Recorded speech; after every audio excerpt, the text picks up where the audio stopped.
അസ്സലാമു അലൈക്കും വറഹ്മത്തുള്ളാഹി വബറകാതുഹു. നോമ്പ് ഒരു പ്രതിരോധമാണ്. ഇത് നബി സല്ലല്ലാഹു അലൈഹി വസല്ലം പറഞ്ഞതാണ്. മുത്തഫഖുൻ അലൈഹി ആയി റിപ്പോർട്ട് ചെയ്യപ്പെട്ടിട്ടുള്ള ഒരു ഹദീസിൽ ഇങ്ങനെ കാണാം: അസ്സുയാമു ജുന്നത്തുൻ, നോമ്പ് ഒരു പരിചയാണ്. പരിച ഒരു ആയുധമാണ്. എന്നാൽ അത് ആക്രമിക്കാനുള്ള ആയുധമല്ല, അക്രമം തടുക്കാനുള്ള ആയുധമാണ്. അപ്പോൾ നോമ്പ് അക്രമത്തെ തടുക്കാനുള്ള ആയുധമാണ്. ആരാണ് ഈ അക്രമി? ധാരാളം സൂറത്തുകളിൽ അള്ളാഹു മനുഷ്യന്റെ ഏറ്റവും വലിയ ശത്രുവിനെ അടയാളപ്പെടുത്തുന്നുണ്ട്. പിശാചാണ് ആ ശത്രു. ഈ രണ്ട് ആയത്തുകൾ നോക്കുക. ഇന്ന ശൈത്വാന ലിൽ ഇൻസാനി അദുവ്വുൻ മുബീൻ, സൂറത്തു യൂസുഫ് 5-ാമത്തെ ആയത്ത്. തീർച്ചയായും പിശാച് മനുഷ്യന്റെ പ്രത്യക്ഷ ശത്രുവാണ്. ഇന്ന ശൈത്വാന ലക്കും അദുവ്വുൻ ഫത്തഖിദൂഹു അദുവ്വ, സൂറത്തു ഫാത്തിർ 6-ാമത്തെ ആയത്ത്.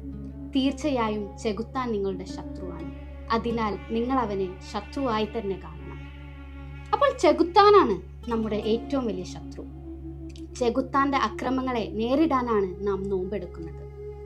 ചെകുത്താൻ ആക്രമിക്കുന്നത് നമ്മുടെ ശരീരത്തെയല്ല, നമ്മുടെ മനസ്സിനെയാണ്.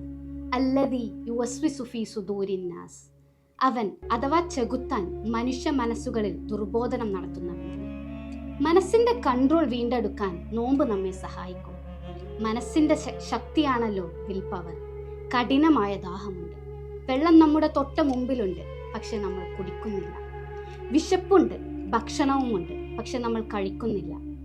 അത് നമ്മുടെ മനസ്സിന്റെ കൺട്രോളാണ്. പിശാചിനെ നേരിടാൻ മനഃശക്തി കൂടിയേ കഴിയൂ. ആ വിൽ പവർ, മനഃശക്തി നേടിയെടുക്കാനുള്ള പരിശീലനം കൂടിയാണ് നോമ്പ്.